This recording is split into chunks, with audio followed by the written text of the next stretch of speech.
And thank you so much for honestly watching this far. It really means a lot. And yeah, thank you. From the bottom of my heart, thank you. I genuinely, wholeheartedly appreciate it. So, yeah. Um,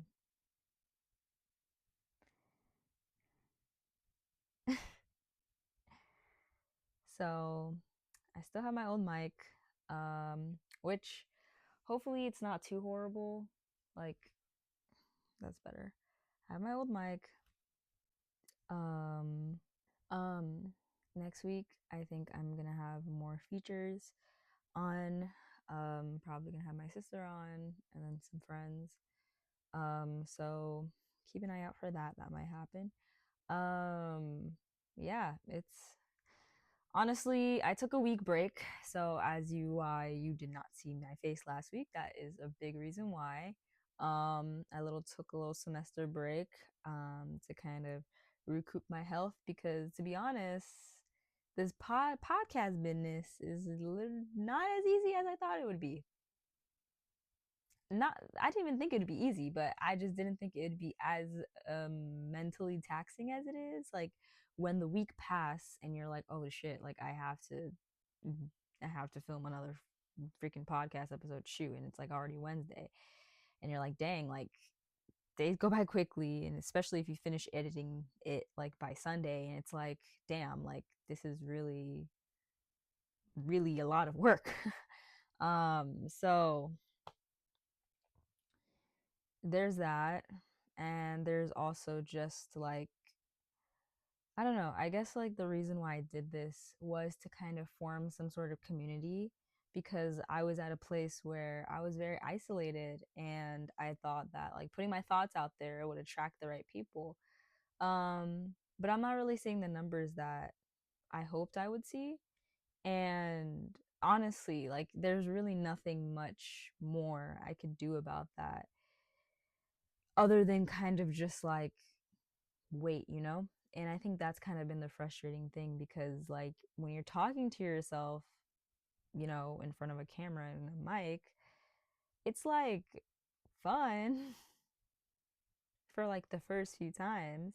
And then you realize you're kind of just talking to an empty space. And if you think about it, and they say not to think about it this way, but if you really do think about it, it's kind of sad because there's like this existentialness that comes with it where it's like you're just talking to yourself for an audience, but you are essentially just talking to yourself like every week. And so you're just still in the same place. Like you're trying to grow your thing, but you're still in the same place. And like I know I've this week I've learned a lot kind of internally about what it means to kind of be an artist or like to have a business, right?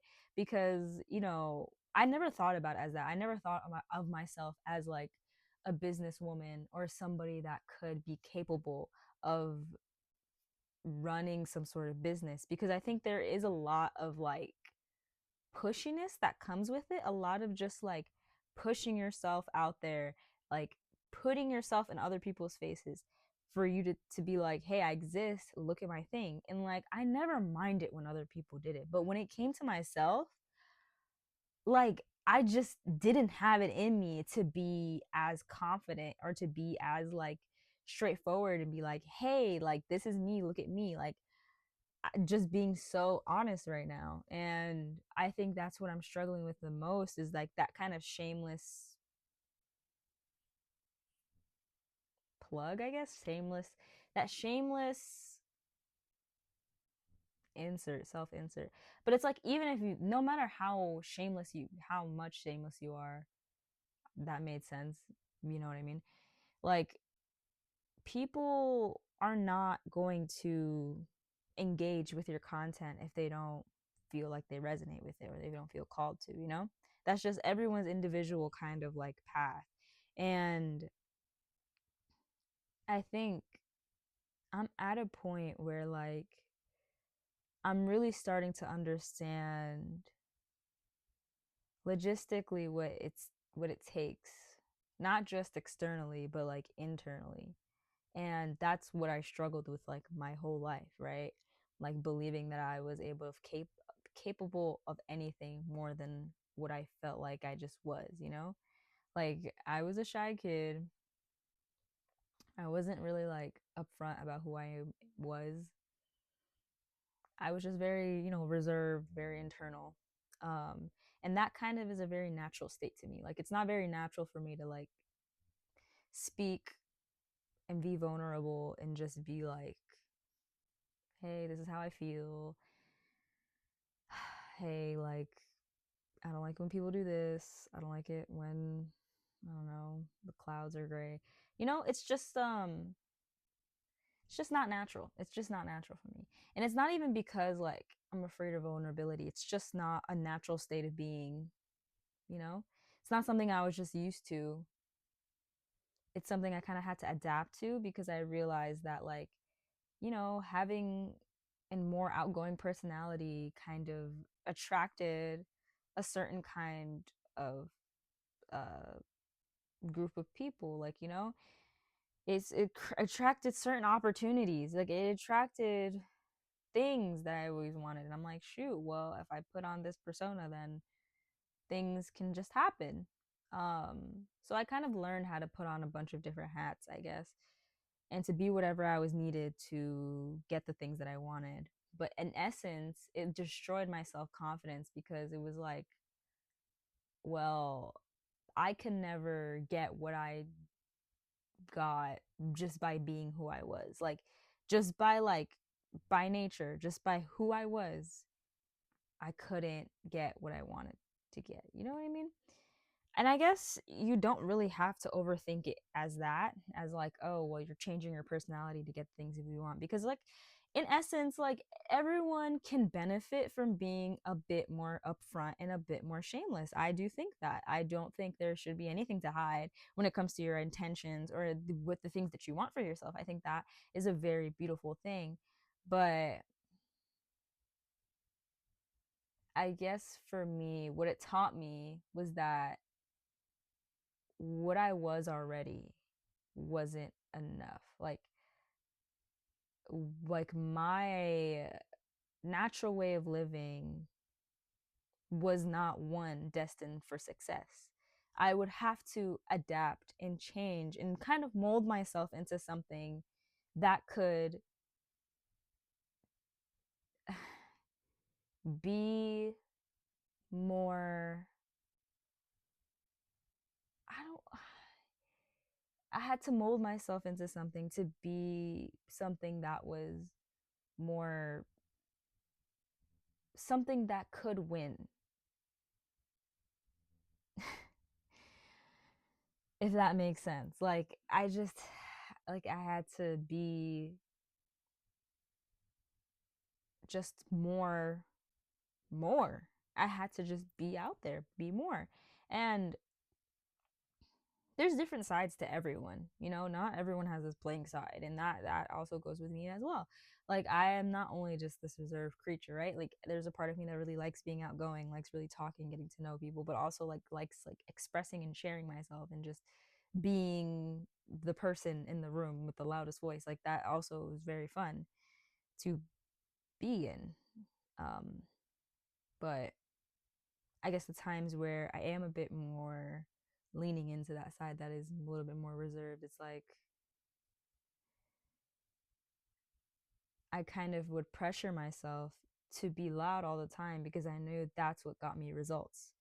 Whatever, if it meant more friends or it meant like people seeing me, or like I said, opportunities, like that was the way in which I thought the path to success. And it killed me.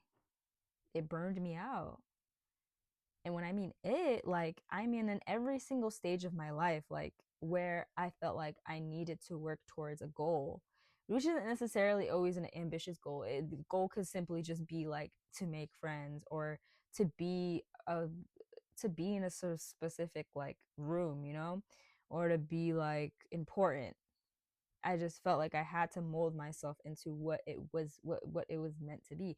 So it's like, you know, if you like want to be like the president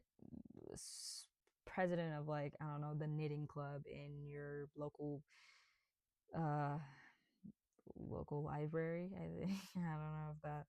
Yeah, you want to be the president of the knitting club. So you make posters and flyers and you speak to everyone that is in the like around your library. You speak to the neighbors, and you know, like people get annoyed, or some people are engaged, but and it's like you're talking to all these people and you're like pretending to be interested in what they have to say because it's like you want to be president. And the main goal is to be president in the end. The main goal is to be a president. But the path to get there is exhausting as hell. Like you are tired. You're stretching yourself thin every single flipping day to get this goal. And then you finally get it and you're like, wow, great, I got it. I got this title. I could do it. But now I have to continue to keep up the facade to get like I did to get this position, you know? Then something else happens. I don't know, like the knitting budget is clean. What is it? There's no more budget. That's been all used, right? So you have to fundraise and you're using the same skills that you have learned to get to your presidenthood. And it's the cycle of basically like giving and giving and giving. And that's just essentially how I feel. And so far, I haven't really been proven wrong. Well, okay. Pause right there. Pause right now. Because this is really honestly just my open, kind of like my heart just kind of pouring out right now. This is really not no silly fun time goofy haha. This is like realness because I'm at a state in this whole venture where I am completely like at a mental block, standstill. I am about to fall off the cliff. Like it's bad. I am so depressed. I wish I was joking, but I am. And I hate kind of putting that on display because I don't really care for pity. I don't really care about that. Like I don't really care to be like, ah, like I don't want people to support me because they pity me. That's really what sucks about that. It's just that like putting your all into something with you learning, like putting your all into anything. And you kind of, you know, your all your eggs are in this one basket because it's kind of all that you want to do, you know? Um when I was like in my well, okay. When I was 21, that summer, I was like, "Oh my god, like I want to be a performer. Like I want to be like an artist. I want to be the next I was going to say Michael Jackson. But yeah, like I wanted to be a performer and I knew that it's something that like nobody in my life really knew about me or like that side to me that like I really loved entertainment or entertaining. Um and I thought, you know, I had a talent for it. So I kind of put all my eggs in one basket, went head on and, you know, like try to learn how to dance, try to learn how to sing, try to learn how to like produce music. Let me take a hit right now because this is like vulnerable ass shit.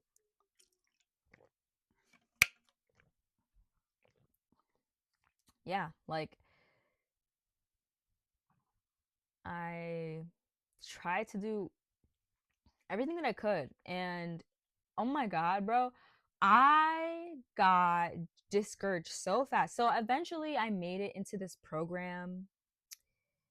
If the girlies that know, this is such deep tower lore, but this if the girlies know. So I made into this program, which basically it trains you to be like a K-pop idol trainee.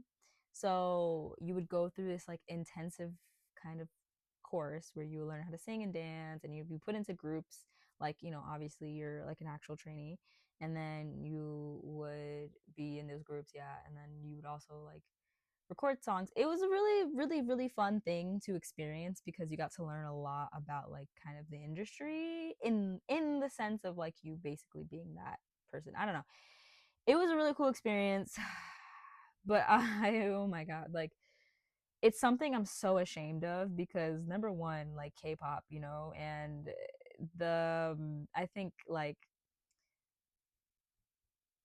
I'm not a hater of K-pop. I am truly not. I'm not.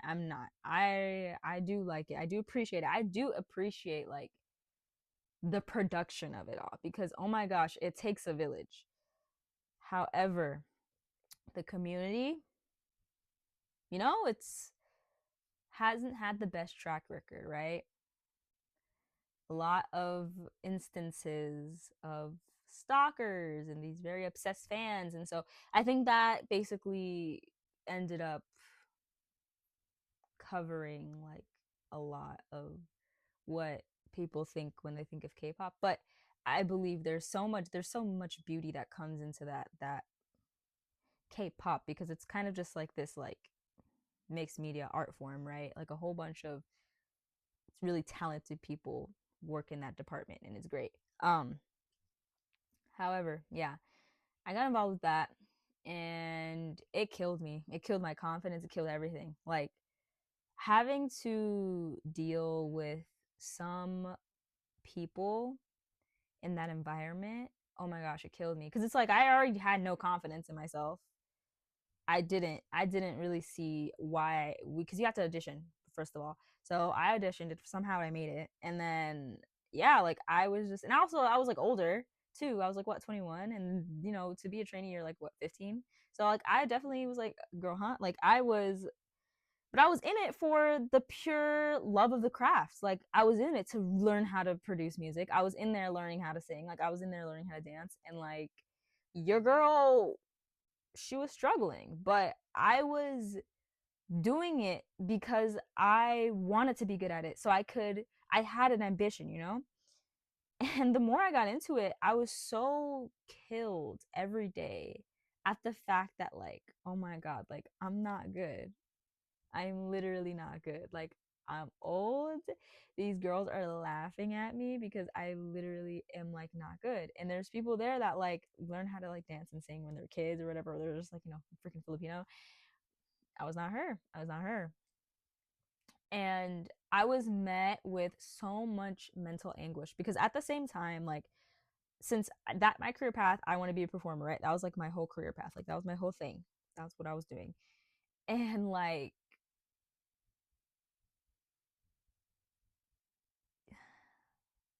that was like one of the most hardest years of my life because I was so dedicated, right? There's this other dance team I was on and I was really lucky enough to be on this team being like having no experience in dancing, but the director gave me a chance and I ended up meeting a whole bunch of really cool people. And I ended up like learning, you know, like how to like dance and stuff. And like when I say how to dance, like there is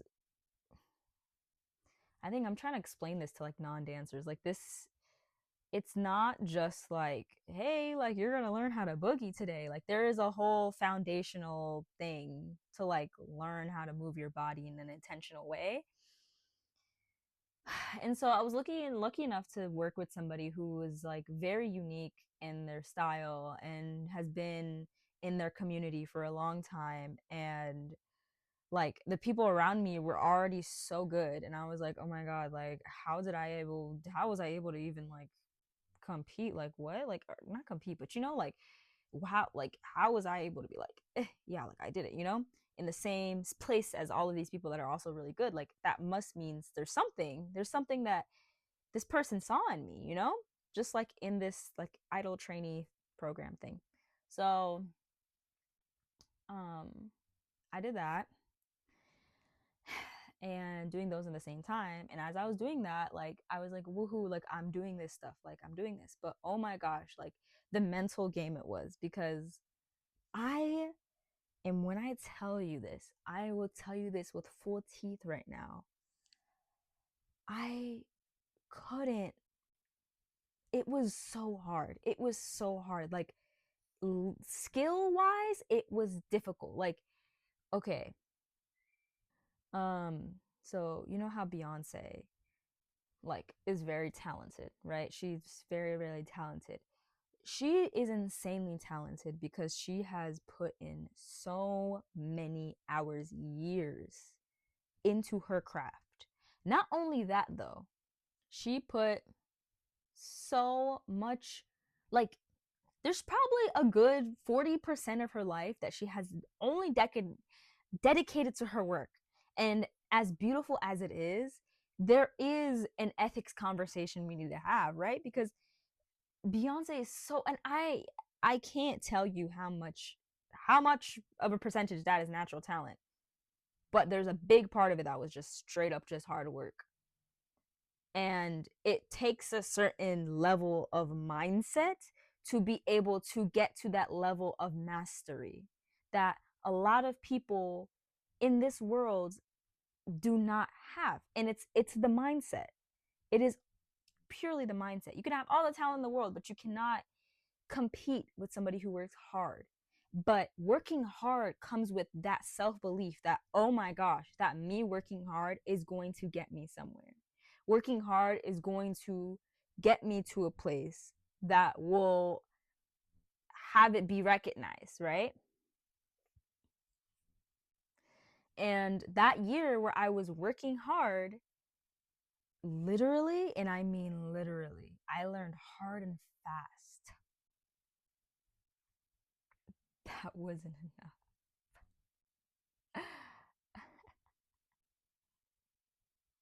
So you can imagine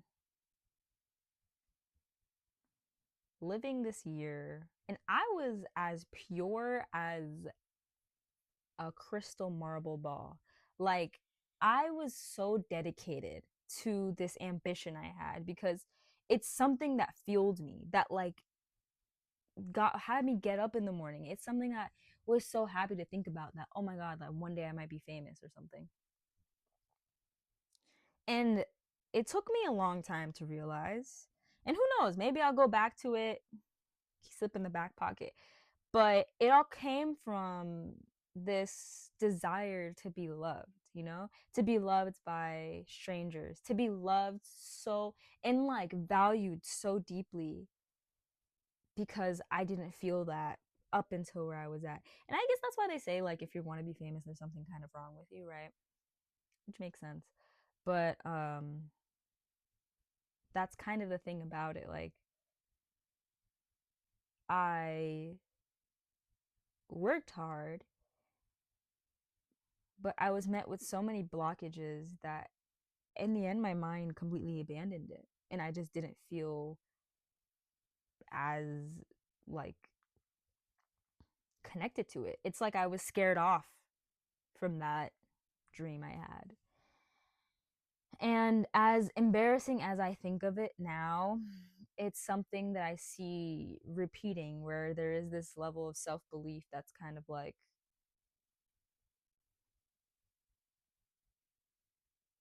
stopping me from not enjoying the process, but believing that there is any point in doing it, I think, realistically.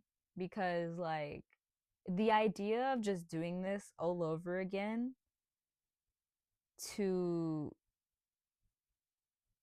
even, if one person listens, right? Like, that to me does mean something, obviously, because it's like, like, it means something. But, like, if there's no changes and the years go by, and it's just like me standing in front of myself, like, I will crash and burn. And as easy it is to say, to be like, oh, reach out for people, ask for help, all that stuff, like, it gets to a point when it's like, how much of it is like, do I have to keep on finding external things to like keep this work alive, other than the fact, like what it is on its own, it's like not enough, you know? Like, is what I'm doing on its own not enough? Is it ever going to be enough? You know? Because if I have to consistently reach and reach and reach and reach to get to this next level, then it's like, is it even worth it? And I don't think this only goes for like this kind of thing, right? I think in any level to be an artist, especially like a multimedia artist or like even more of like a, like a painter, like in this digital age, you have to learn how to promote your own work, right? There's a whole business aspect to art that is honestly very, very taxing and rewarding in its own way. And I think that's why a lot of artists hire outside help to get their stuff to be seen. But that's the thing about it. Like, they have the space to be themselves and then have somebody else kind of do the work for them. But when you're starting from the ground up, right, you have to think about all these things at one time where you can't afford to just to pay people, you kind of just have to put the stuff out there and keep on putting the stuff out there and just really hoping that something sticks when it hits the wall. And to be so transparent, like it's just like I'm like I'm reaching a breaking point. And it's crazy because I only filmed like freaking 4 episodes. And I haven't even had a feature on yet. And I'm already getting discouraged. Isn't that crazy? But this is the reality of it. This is really the reality of doing the things that you thought you loved doing and embracing,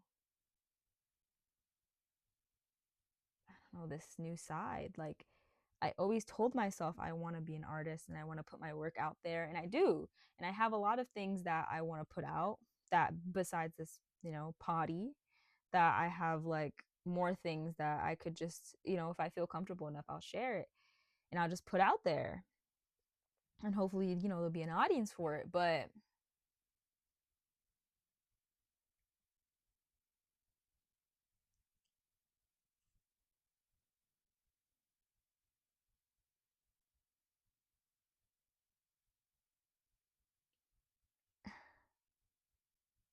I think like maybe here's my thing. And maybe I can leave off this week's rant with this.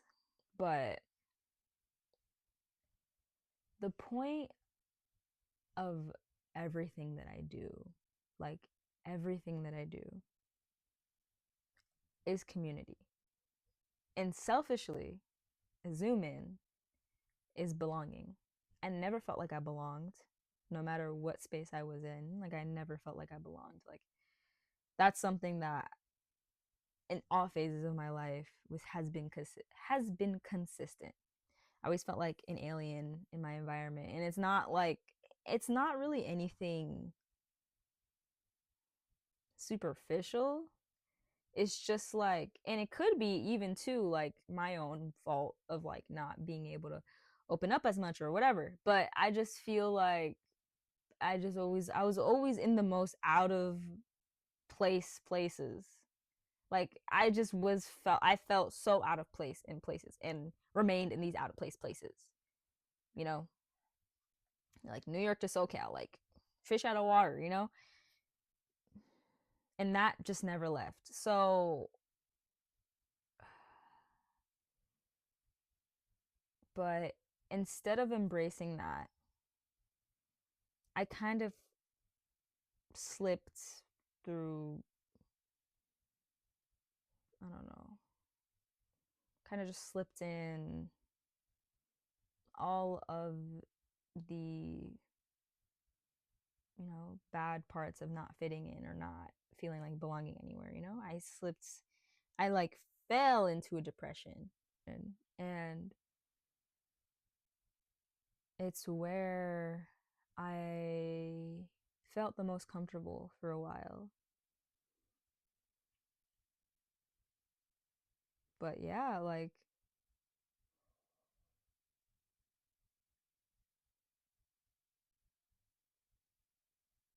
it's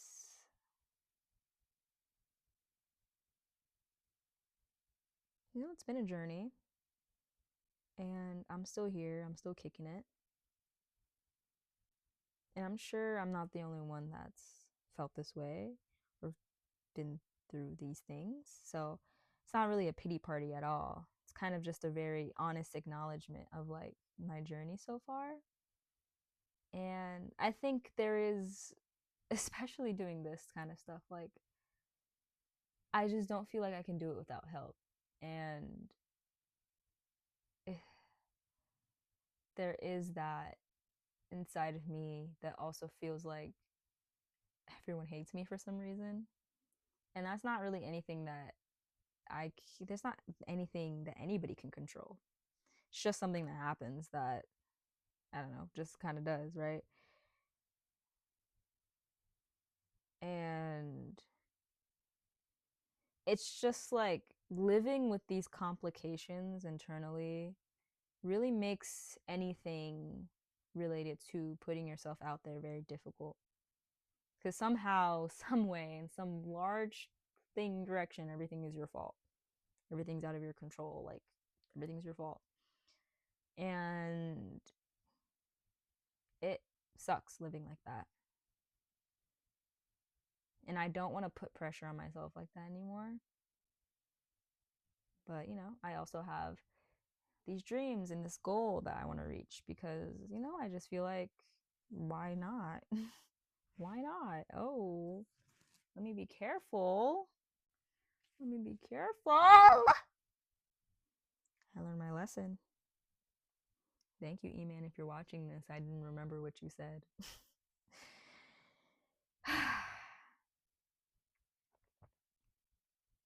But yeah, if you made it this long, you are God's gift to the world. Today, definitely a little bit more of honest rant. Very been inspired by the likes of like Amber, girl, huh? Emma Chamberlain and her kind of style of podcasting. But I don't know. I hope you related, enjoyed that, and